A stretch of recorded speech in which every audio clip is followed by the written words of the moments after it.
नमस्कार, स्वागत है आपका यूपी तक में। मैं हूं आपके साथ आशीष सिंह।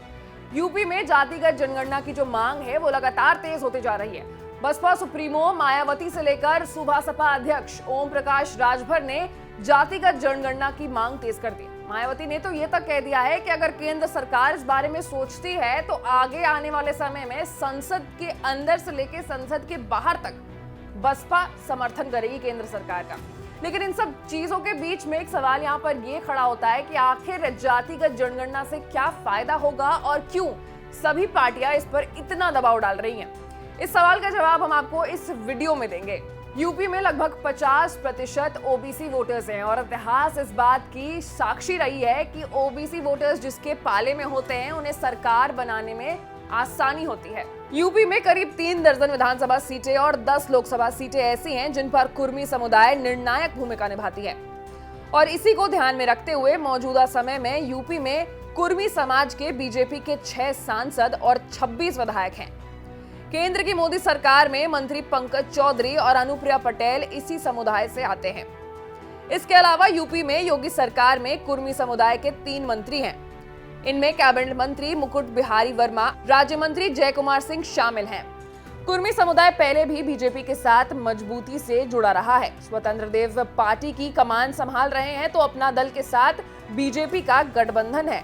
2011 में बीजेपी वही पार्टी थी जो कि जातिगत जनगणना की बात मुखर होकर कह रही थी, लेकिन आज वहीं इस बारे में बीजेपी ने चुप्पी साध रखा है। यूपी में कुर्मी जाति संत कबीर नगर, मिर्जापुर, सोनभद्र, बरेली, उन्नाव, जालौन जैसे विधानसभा सीटों पर कुर्मी समुदाय या तो जीतने की स्थिति पे है या फिर किसी को जिताने की स्थिति में। और जातिगत जनगणना का सीधा फायदा जो है वो छोटी पार्टियों पे पड़ता है।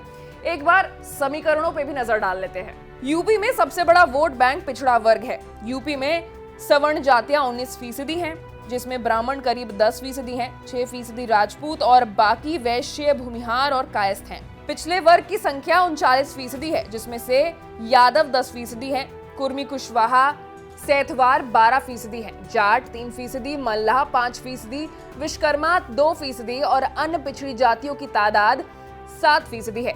इसके अलावा प्रदेश में अनुसूचित जाति 25% हैं और मुस्लिम आबादी करीब 18% है। उत्तर प्रदेश की सियासत में बीजेपी 15 साल के बाद साल 2017 में सत्ता में लौटी, जिसमें गैर यादव ओबीसी और गैर जाटव दलित मतदाताओं की अहम भूमिका रही। 2022 में होने वाले विधानसभा चुनाव में भी बीजेपी की नजर यूपी की इसी ओबीसी और दलित वोटर्स पर है। इन्हें बीजेपी के साथ साधे रखने के लिए प्रधानमंत्री नरेंद्र मोदी ने अपने कैबिनेट विस्तार में भी यूपी कोटे से 7 मंत्री बनाए हैं, जिनमें 3 दलित और 3 ओबीसी समाज से हैं। मोदी सरकार ने सीट में 27% ओबीसी आरक्षण देने का ऐलान भी कर दिया है, जिसे बीजेपी अपने एक बड़ी उपलब्धि के तौर पर पेश कर रही है। तो समझने वाली बात है कि पिछड़े जाति जो भी हैं वो जिनके भी पाले में आएंगी, 2022 में वही पार्टी झंडा गाड़ेगी। यूपी के तमाम बड़े खबरों से अपडेटेड रहने के लिए आप यूपी तक जरूर देखें। साथ ही साथ हमारे चैनल को लाइक, सब्सक्राइब और शेयर करना ना भूलें। नमस्कार।